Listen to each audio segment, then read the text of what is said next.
Thank you very much, first of all, for speaking to Metro.co.uk. It's extremely exciting to have Kim Tate back after all this time.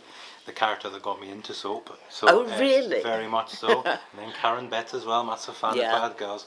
But is Kim, after 20 years, you've played so many characters in between, is Kim still the character you're most known for?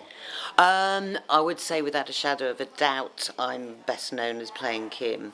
I mean, it's weird. It depends on. I suppose it's volume-wise. It is, and I suppose looking back at the different characters, she was the biggest. But it depends what people watch on TV, because there's a massive fan base for Bad Girls, and some of them never watched Emmerdale, so they didn't know until I went into Bad Girls. And likewise, there's people that don't watch soaps or anything like that, and they know me from Strictly or something weird like that, But I would say yes, Kim is probably the biggest and most well-known character I've played, definitely. So, has it always been in the back of your head that one day you'd revisit this character, or was it quite a long time where you thought, no, Kim's done? Or did you always... No, not really. I remember when I first left, and they came to me, the producers, and said, well, can we kill you off? And I said, yep, absolutely, that's it. That means there's no way of going back. I have to move on in the industry then. I have to go and get another job. Can't just fall back on that, And so they killed me off. And then 2 weeks later, after the Christmas break, they said, well, actually, we would quite like you back again. I said, well, you killed me off. And you're burying me tomorrow. And they went, oh, right. Case of mistaken identity on the slab, and we'll bring you back. What do you say? And I said, okay, well, let's talk contracts first, and then we'll see. So yes, I came back, and then obviously the last time I left, I didn't die, so I left in a helicopter. So, but I really thought that was it, because I had a deadline, which did overrun by about 6 months.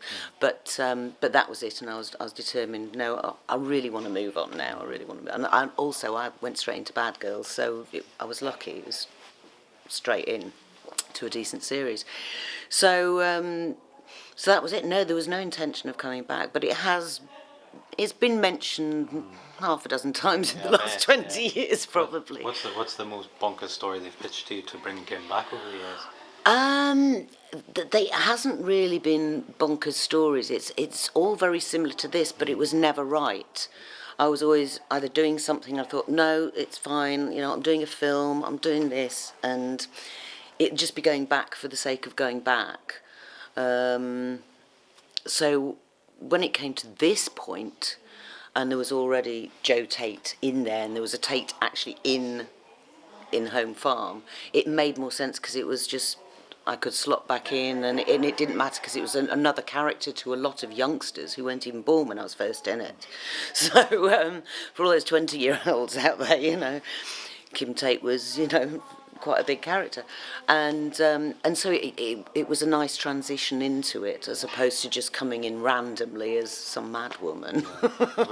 We've got the great news that you are coming back for a much longer term stint after this week of chaos that you've had. How much do you know about what they've got planned for Kim, and are you excited?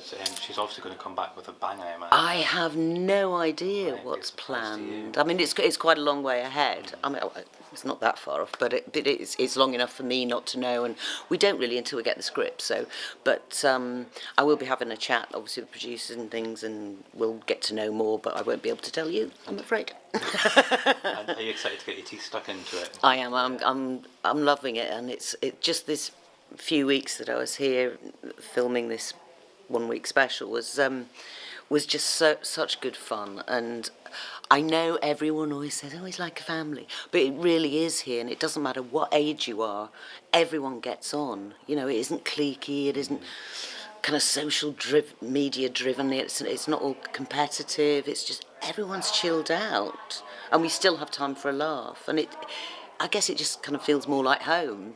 I'm a Yorkshire lass, so this is my home, Yorkshire. So it's great.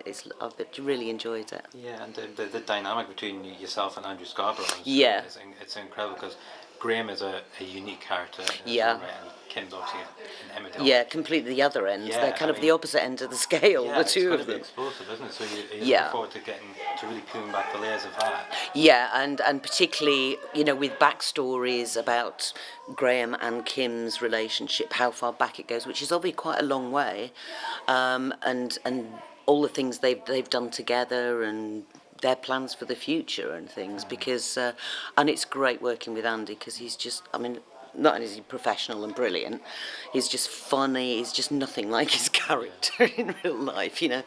I call him the Undertaker, and but he's just completely different in real life. But it's so lovely. And we're both from Harrogate, so it's great. We've got lots in common. And you can trade Bad Girl stories because he was in Bad Girls. Yeah, exactly. He was in Bad Girls. Yeah, he was just a bit after me. Yeah, yeah. And Corrie. Oh, of course. Yeah. You just follow each other around. I know. Yeah. I didn't do Downton though. You could do the movie. Yeah. True. Yeah. Yes. Well, thank you so much for speaking to us. It's an absolute pleasure. Well, thank you for coming. Thank you very much.